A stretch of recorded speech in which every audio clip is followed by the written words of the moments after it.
You think you know the sound of your own heart breaking. It's not a crack. It's the soft, final click of a Montblanc pen on a vellum document. I stood in the hushed, oak-paneled cave of our family lawyer's office, the scent of my father's old cologne, still clinging to my black dress from his funeral. My older sister, Evelyn, was a statue of perfect grief beside me, her hand a cold, brief weight on my shoulder. The lawyer's voice was a gentle drone. To me, Lena Vale, he left the sentimental things, the crumbling beach house in Montauk, a modest trust fund, my mother's jewelry. A pat on the head. Then his tone shifted imperceptibly. And to my daughter, Evelyn, I leave the controlling stake in Vale International, the penthouse at 432 Park, and the entirety of the liquid assets, valued at approximately $52 million for her stewardship and discretion. $52 million. The air was sucked from the room. I turned to Evelyn, my eyes searching hers for shared shock, for outrage. But her face was a serene mask of solemn duty. That's when I saw it, a flicker in her ice-blue eyes. Not grief, not surprise, triumph. A cold, calculated victory. I stumbled out. The city a blur of rain and neon. My phone was in my hand, dialing the one person I thought was mine in this new, alien world. Raj, my manager, my confidant. The man who'd promised to guide me through the corporate labyrinth. The line rang into a void. I called from the taxi, from the elevator, from the echoing silence of my apartment. 122 calls. The final one went straight to a dead tone. He was gone. They were all gone. Standing there, utterly alone, the ghost of my father's love replaced by the stark reality of my sister's theft, I understood. The game had been played, and I hadn't even known I was a pawn. And that was the moment I knew, the real revenge begins now. The silence after the last call was a living thing, a thick, suffocating presence in my Soho loft. Lena Vale, 34 sharp, featured with eyes that now held a permanent shadow, stood adrift in the spacious apartment my father had gifted me, a beautiful cage with a seven-figure view. The inheritance wasn't just money, it was oxygen. It was the power to continue my work at the Vale Foundation, to make real change, to have a voice at the table, where decisions sculpted the city's skyline and its soul. Evelyn had left me with trinkets, and a life sentence of genteel irrelevance. The beach house was a money pit. The trust fund was a leash, meant to keep me comfortable but powerless. She had taken the throne and left me the decorative cushion at its foot. Evelyn. 7 years my senior, she was our father's true heir in temperament. A glacier in a Brunello Cucinelli suit, where I was all passionate intensity, running the foundation, the heart, of the empire. She commanded the boardrooms of Vale International, a world of silent coups and billion-dollar acquisitions where emotion was a fatal flaw. We were a balanced equation, or so our father had designed it. The funeral had been her masterpiece. She delivered the eulogy without a tremor, a portrait of elegant fortitude, consoling senators and old money dowagers while I dissolved into a quiet, invisible puddle of grief. Now, her betrayal felt like a surgical excision, so precise the wound was numb before it bled. The manager, Raj. His betrayal was the sharper cut. He had been Evelyn's recommendation. A financial wizard, Lena. He'll help you build an endowment that can't be touched. I'd trusted him. I'd shared my hopes. My fears about Dad's fading health, my naive belief in fairness. The 122 unanswered calls were his signature on the contract of my betrayal. He was her creature. For days I moved through a fog of polite condolences and veiled pity. The foundation board, sensing the shift in the wind, grew distant. My emails vanished into voids. The family lawyer offered bland, unhelpful platitudes. I was being erased, not with violence but with a chilling, administrative finality. The crack in the facade came on a rain-slicked afternoon in Montauk. Desperate for a connection to my father, I drove to Wevcrest. The house was a tomb of memories, cold and smelling of salt and neglect. In my father's stripped bare study, driven by a hopeless impulse, I ran my fingers along the underside of his massive desk. My touch found a small, cool rectangle of metal and plastic, held in place by a strip of old Velcro. A digital voice recorder. The battery was dead, but when I plugged it into an ancient charger in the drawer, a tiny red light glowed like a dying ember. I pressed play. The early memos were mundane notes on zoning laws, reminders. My heart sank. Then I saw a file labeled, Final Instructions. The date was 3 weeks before he died. I heard his voice. Thinner, warier. Underpinned by the rasp of the cancer that took him, but undeniably his. Memo. October 12th. Evelyn was here with Raj Patel. She's relentless. She has a new proposal. Says Lena is emotionally driven, that the foundation is a liability, that I'm risking my legacy. Raj had charts, projections all designed to make my Lena look like a reckless idealist. A long, rattling pause. I see the play. She's wanted it all since she could add a column of figures. But I'm so tired. The pain, it clouds everything. She says if I don't consolidate power with her, the board will force a messy split. A hostile takeover from within. Maybe giving her control is the piece. But my Lena, my firecracker. I've left her the house, the trust. It feels like an insult. She deserves so much more. But Evelyn is here in my ear every day. And Lena, she's already saying goodbye. She's not fighting. God forgive me, I may have to sign this. The recorder clicked off. I sat on the cold hardwood floor, the Atlantic wind moaning outside, the device burning a hole in my palm. This wasn't suspicion. It was evidence. Evelyn hadn't just benefited from a skewed will, she had engineered it. She had weaponized my trust in Raj, and exploited our father's mortal fatigue. He had failed me in his weakness, but in his guilt, he had given me the key. Grief hardened into a cold, crystalline purpose. Revenge wasn't about screaming or lawsuits she would drown in money and influence. It was about speaking her language. Her power was built on perception. Of flawless control, of rational supremacy, of cold, clean authority. My inheritance was my voice, my agency, my father's belief in me. To reclaim it, I would have to shatter her perfect reflection. I became a student of Evelyn Vale. Using old access codes, and the lingering loyalty of a few junior staff, I observed her world. Her Tuesday-Thursday late sessions with Raj in her penthouse. Her appointments at the atchingly discreet Orem Spa. Her relationship with Klaus, a German asset manager whose eyes were as calculating as her own. I quietly liquidated non-core assets from my trust, building a silent war chest. I contacted Anya, a former classmate who ran a discreet private intelligence firm from a nondescript office in Flatteren. I need a shadow, I told her. I need every financial move, every shell company, every whisper connected to Evelyn and Raj Patel in the last 2 years. And I need a way into her private spaces. Anya was a ghost.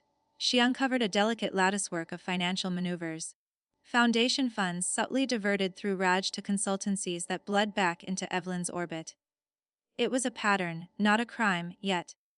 Her most critical find was Digital. The smart home system installed in Evelyn's penthouse had a maintenance backdoor, a vulnerability the installers had forgotten to close. For a price, it could be my ear. I took the thread. One opera night, a digital ghost slipped into her system. I didn't target her phones or computers, too risky. I tapped the always-on devices. The smart speakers in her living room and, crucially, the environmental controls in her home office. They became my silent sentinels. The listening was its own kind of torture. I heard her dissect corporate rivals with clinical detachment. I heard her reassure Klaus with promises of merged empires. And I heard her with Raj. Lena is quieter than I expected, Raj said one evening. The clink of a decanter clear. She's in the morning stage of her own relevance. Evelyn replied, her voice smooth as polished stone. She'll surface eventually. Hand out. We'll offer a vice chairmanship of something harmless. It will look benevolent. She called me. Relentlessly. And you demonstrated the value of silence. The foundation is the next step. We fold it into corporate citizenship. You'll run it. Her little charity project becomes a tax-efficient subsidiary. And Montauk, a pause. Let her have the mausoleum. The taxes will strangle her. In 3 years, she'll beg us to take it off her hands. Vale International will reclaim it. Poetic. I listened, the old recorder in my safe feeling heavier each day. They were architects, and my life was the building they were calmly repurposing. My first move was psychological. The Veil Foundation's New Horizons Gala was my event, now her stage. I arrived alone, in a simple black gown amid a sea of gaudy excess. I saw her holding court, a queen in navy silk. She spotted me, glided over, a smile of chilly pity on her lips. "Lena, I'm pleased you decided to come. It's important for the family to present a united front. Wouldn't miss it, Evelyn. After all, I built this. We are rebuilding it," she corrected, her voice soft and dangerous. Stronger. I leaned in, my voice a whisper meant only for her. I found Dad's old recorder at Wavecrest. He was quite the chronicler at the end. Had interesting things to say about stewardship and pressure. The mask didn't slip. It solidified, like frost over a pond. The warmth vanished from her eyes entirely. "You should let the dead rest, Lena. Clinging to the past is a sickness." But I saw the minute tightening around her mouth, the slight flare of her nostrils. The dart had found its mark. I turned the screw on Raj next. Using Anya's financial trails, I fed an anonymous, detailed tip to a relentless financial blogger. The post didn't name names but described governance irregularities and questionable transfers at a prominent family foundation with chilling accuracy. A week later, Raj was in a closed-door board meeting for hours. He emerged looking like a man who had seen a ghost. I called him from a blocked number. "Raj. It's Lena." A sharp intake of breath. "What do you want?" "I want you to remember who you work for. I want you to think about loyalty and what happens when the foundation of a lie starts to crack. The bloggers have a taste for it now. And I have the recipe." I disconnected. Let him sweat. Let him look at Evelyn and see not a patron but a liability. Evelyn's retaliation was swift and brutal. I received a formal notice. My position at the foundation was being realigned. I was being voted off the board. The meeting was a funeral for my professional life. Evelyn presided. Raj sat to her right, studying his hands. The vote was unanimous. As I was being excised, Evelyn spoke, her gaze locked on mine. "It's not personal. It's about preservation. Some legacies are too fragile for turbulent hearts." That night, I replayed the audio from her office. It was damning. But circumstantial. I needed a confession. I needed her to say it to me.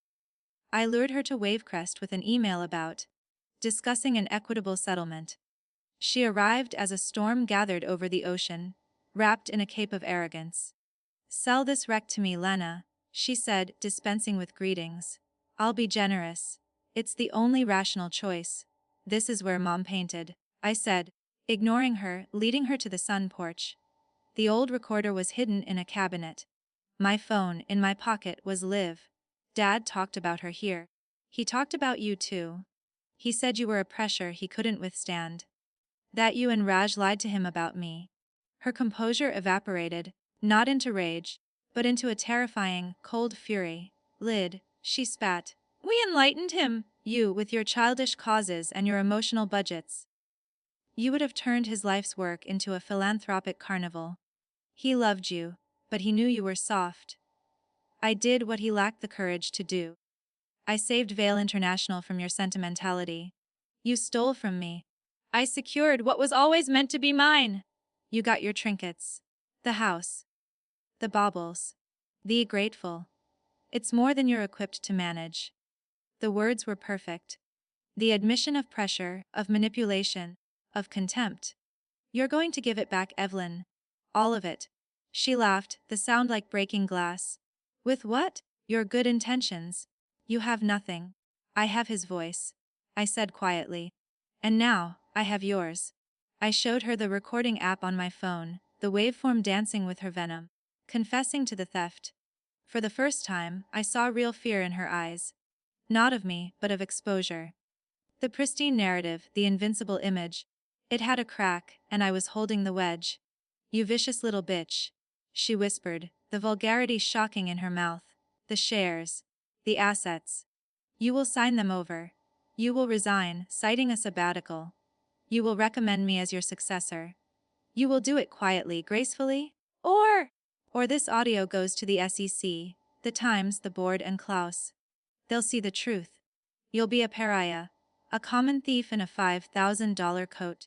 She stared at me, the storm raging behind her in the window. She pulled her cape tight. I need to consult my lawyers. You have 48 hours. The documents will be at your office by 10 tomorrow. She left, her Mercedes disappearing into the lashing rain. The victory felt thin, bitter. I had won the battle of proof. But Evelyn Vale did not capitulate. She launched a preemptive strike. 2 days later, a clipped, edited segment of my father's recording leaked to a tabloid site, just his wary voice saying, "Lena is emotionally driven, a liability." It was spun into a saga of a troubled heiress and the sister who had to step in. Evelyn's PR machine painted her as the selfless savior of the family legacy. Klaus gave a terse statement of support. The board rallied around her, the edited clip justifying their actions. My recording was now a weapon of mutual annihilation. Releasing it would destroy her, but it would also immolate the company, the foundation, and any remnant of our father's name. True revenge, I realized, wasn't about mutual destruction. It was about forcing her hand in the light. It was about making her choose her own downfall. The final act was the New Year's Eve gala, at the top of the Vale International Tower, the ultimate celebration of her coronation. I was not on the list. Anya provided a keycard and a 3-minute window in a service corridor where the cameras would loop. The ballroom was a galaxy of wealth. I moved through it, invisible. I saw Evelyn on the podium, radiant, delivering her vision for the future. I slipped into the AV control booth, showed a forged security clearance to the technician, and sent him for coffee with $100 bill. As she reached her crescendo, "To a future we will build together," I plugged in my drive. The soaring visuals on the giant screens behind her cut to black. Then, my father's voice, frail and heartbreakingly clear, filled the stunned silence. "I see the play. She's wanted it all, she's relentless. I've left her the house, the trust." It feels like an insult, a wave of confused murmurs. Evelyn's smile froze, her eyes darting to the wings in panic. Then her own voice, cold, arrogant, and unmistakable. "I did what he lacked the courage to do. You got your trinkets. Be grateful. It's more than you're equipped to manage." The silence that followed was absolute, a vacuum of shock. 1,000 heads swiveled from the screens to the dais. Evelyn stood utterly still, the glass in her hand forgotten. The flawless facade didn't crack, it disintegrated. I saw Klaus physically recoil. I saw board members cover their mouths. I saw Raj melt into the crowd, fleeing the blast radius. I didn't wait for the uproar. I left through the service door. The cacophony of scandal erupting behind me, muffled by thick steel. The cold night air was the sweetest thing I'd ever tasted. The aftermath was a foregone conclusion. Evelyn resigned by morning. Regulatory inquiries were announced. Klaus was on a flight to Frankfurt. Raj was terminated and later indicted for fiduciary misconduct. The board, in a frantic bid for survival, unanimously appointed me as interim CEO. The wronged daughter returning to stabilize the empire. I sit now in the corner office on the 65th floor. The city is laid out at my feet, indifferent. The 52 million, the shares, the authority, they're mine again. Not a gift but a reclamation. The revenge is complete, yet the office is too quiet. The victory is haunted by the ghost of a sister who never existed, murdered by the one who did. I have the recordings. They are locked away, not as a weapon, but as a grave marker. The real inheritance, I've learned, isn't the power or the money. It's the profound, unending silence where a sister's voice used to be. And that, perhaps, is the only thing we will ever truly share again.